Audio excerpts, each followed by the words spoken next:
This one is from Willie Doo. Yeah, he ordered that. He threw it in front of me. He's a crazy guy. I know it's not a laptop. It can't be a laptop. It's too small. It's too tiny.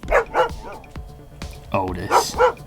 Quiet time, Otis. The question is this thing actually cool? It's called the Gemini 4G. This thing, it runs Android or Linux. Probably a bit of a novelty factor going on. Whoa, look at that. Hello? That keyboard actually looks kind of enticing right now. Ooh, that's tiny. Need a new laptop, Jack? There you go. Type-C USB cable. Okay, cool. Interesting. Gemini by Planet Computers. Here we go. Oh, what?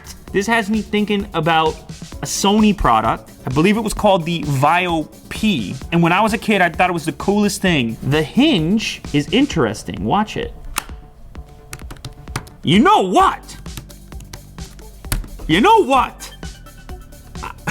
I kind of like it. I mean, it's tiny. Don't get me wrong. I would probably go crazy typing on this thing every day.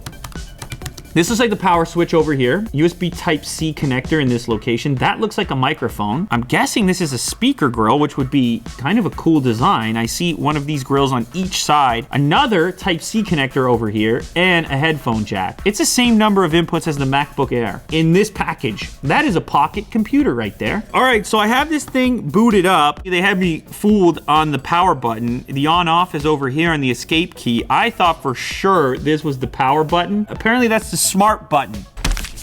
This has a micro SD and micro SIM card slot. This is the startup screen. Of course, this is touch screen as well. So you just reach up and, all right, we're in. Look at that, Jack. There it is. It's a little Android laptop. Something called App Bar. I think you can remove the apps that show up when you drag up from here. I'm assuming that's how that works. They have a Notes app, which I guess is kind of tuned for keyboard input. Now, otherwise, it's looking pretty standard Android to me. Let me connect to the Wi-Fi real quick. Unbox therapy. I've typed on worse things before, I do have to say. Who's advertising against Unbox therapy? Apple is. How does that make you feel, Jack? Are you happy about that? Are you upset? So that's cool. Everything is available via function keys. Function for volume, function for brightness, function for emojis. Speakers all the way up now. Let's see what that's about. A pro experiment in which I just couldn't get used to that type cover. I know it's slim, it's slender, but I started to long for a oh, hi there, Jack. New location. Extensive history with very the well. MacBook products, but you know, that keyboard has changed. Let's see if the function pause works here. Function pause. The bezels they're there.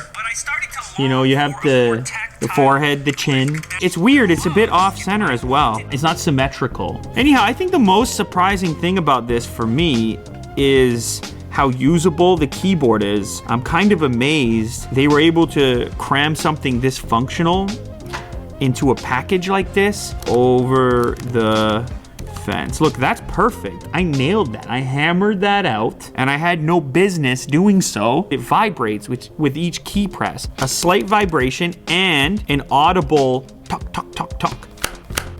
Boom. Like, there's something cool about that. There is a camera on here, front facing, actually sort of decent. Okay, not the best I've ever seen. Does it do the trick? Maybe, yes, sort of. What are you really gonna use this for though? This is not for Instagram photos. Oh yeah, let's see what the smart button does. Here we go. It's a Google Assistant, which shows up in portrait mode, but it made a really cool sound effect. Whoo, whoa, discovery mode, that is insane. Look at that. You hit this little button, that's the planet button, a whole dock comes up. Oh my. Hello! Hello there, laddie. It's your auntie. I'm hacking the Pentagon.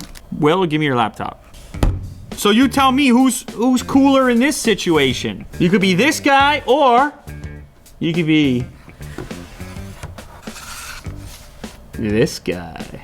It's the same size as the trackpad on the MacBook Pro. So there's some different processors available for this. MediaTek, Cortex A72. There's a couple of quad-core options also. 4 gigs of RAM, 64 gigs of storage inside of it. I did mention that is expandable. There's a micro SD card slot on here as well. It's around $650. Does that feel pricey? I don't know. Maybe, probably. It's not going to replace your laptop as far as I'm concerned. And it's probably not going to replace your smartphone. So it puts it in a really weird zone. I think it's totally worth looking at. I think Will Do did well on this one. Well done, Willie Do.